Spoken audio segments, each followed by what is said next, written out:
to my videos. So guys, today in this video, we're going to walk through how to apply a student visa to Bulgaria.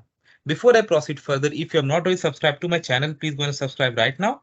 And also, I would like to clarify, neither I'm an immigration consultant nor I'm a government body. So if you take anything out of this video, you do it at your own risk. All right, guys, so let's proceed.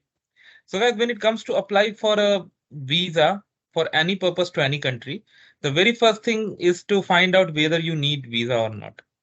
And if you need to check some requirements at your local embassy, consulate, whichever mission that is applicable to your area. Because based on your embassy, your mission, your locality, there could be additional steps, additional requirements that you need to work upon. So, for example, let's say you are an Indian citizen living in New Delhi, India. So I have opened Embassy of Republic of Bulgaria. Okay.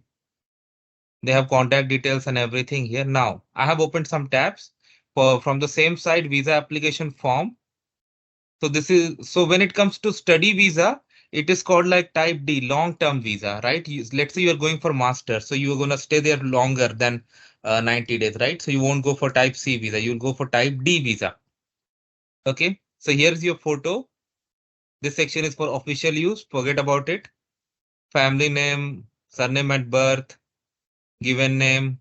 It's very simple. They have given format also, so make sure you maintain the format. Okay.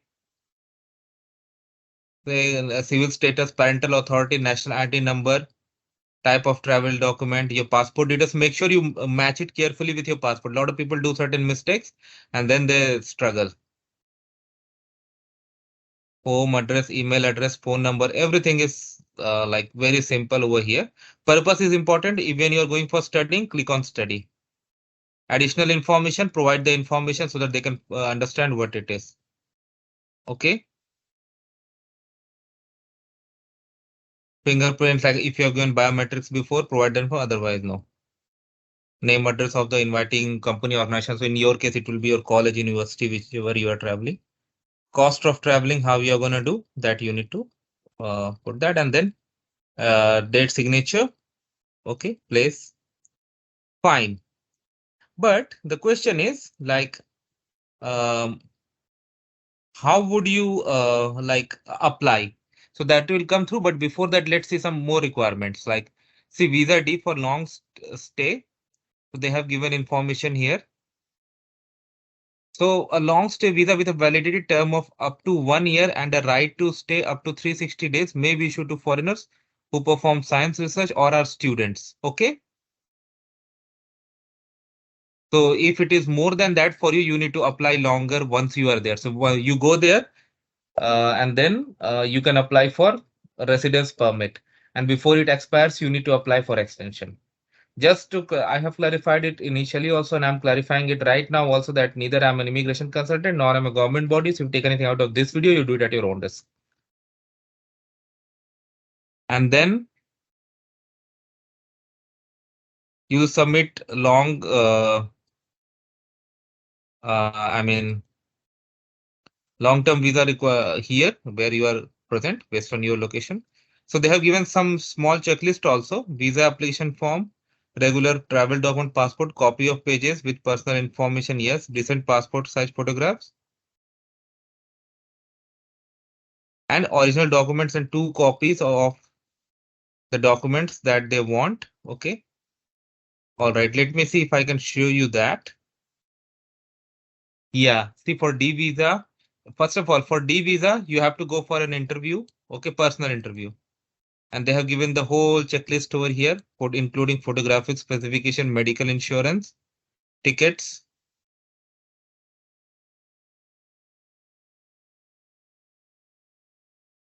Okay.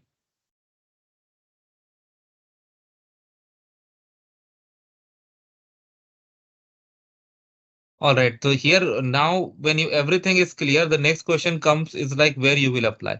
So they said that they have outsourced it to VFS, but there is something. If you go on VFS and like VFS in India, again, it varies location by location. Maybe in your country, VFS is still accepting this long-term D visa. But here they have said that you need to directly apply at embassy consulate. So if you click here, it opens this page where you come back over here.